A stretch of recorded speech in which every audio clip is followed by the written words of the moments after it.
और ईरान में हमले के बाद ट्रंप ने क्या कहा, आपको एक बार फिर से बताते हैं। ट्रंप ने कहा कि ईरान को हमने बुरी तरीके से हराया है।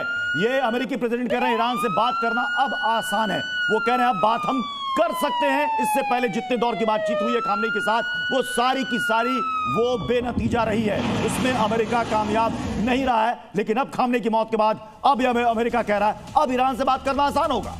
याद करिए, डोनाल्ड ट्रंप ने तीसरे दौर की बातचीत के ठीक बाद कहा था कि मैं बातचीत से खुश नहीं हूं। उसके कुछ ही घंटे के भीतर यूएस ने इजराइल के साथ मिलकर अटैक कर दिया ईरान पर। अब डोनाल्ड ट्रंप खामनेई की मौत के बाद ये कह रहे हैं कि बातचीत अब आसान हो गई है। हालांकि सोमवार को जिनेवा में चौथे दौर की बातचीत होनी थी, जहां अब्बास अरागची और स्टीव विटकॉफ मिलकर ओमान के फॉरेन मिनिस्टर के साथ बातचीत करने वाले थे। लेकिन अब उससे पहले डोनाल्ड ट्रंप ने बड़ा दावा किया। तस्वीरें भी आपको दिखाएंगे, दो तस्वीरें आप देखिए।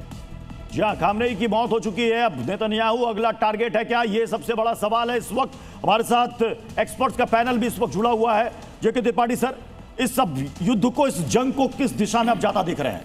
देखिए, मेरे विचार से तो ये 2-4 दिन और चलेगा, इससे ज़्यादा नहीं।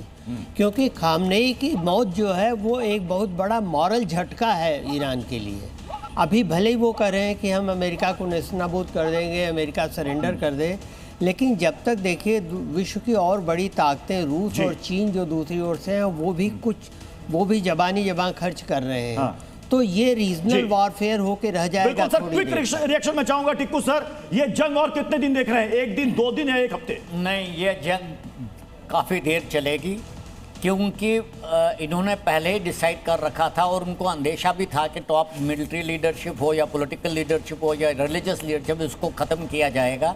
और इन्होंने अपने उत्तराधिकारी पहले ही चुने हुए हैं।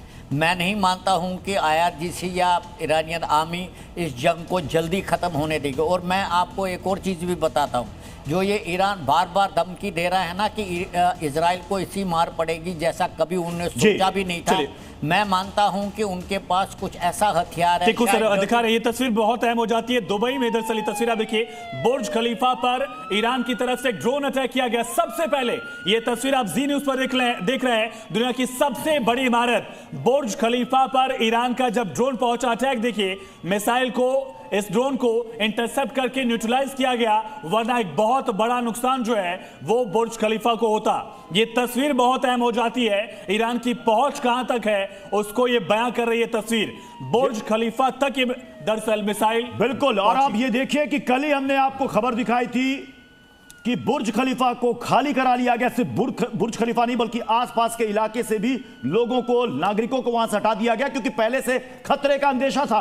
और वो खतरा क्या था, इस वक्त आप स्क्रीन पर देख रहे हैं। बुर्ज खलीफा, सबसे ऊंची इमारत। इसे देखने के लिए देश दुनिया से लोग यहां पर पहुंचते हैं और वहां पर एक ड्रोन आता है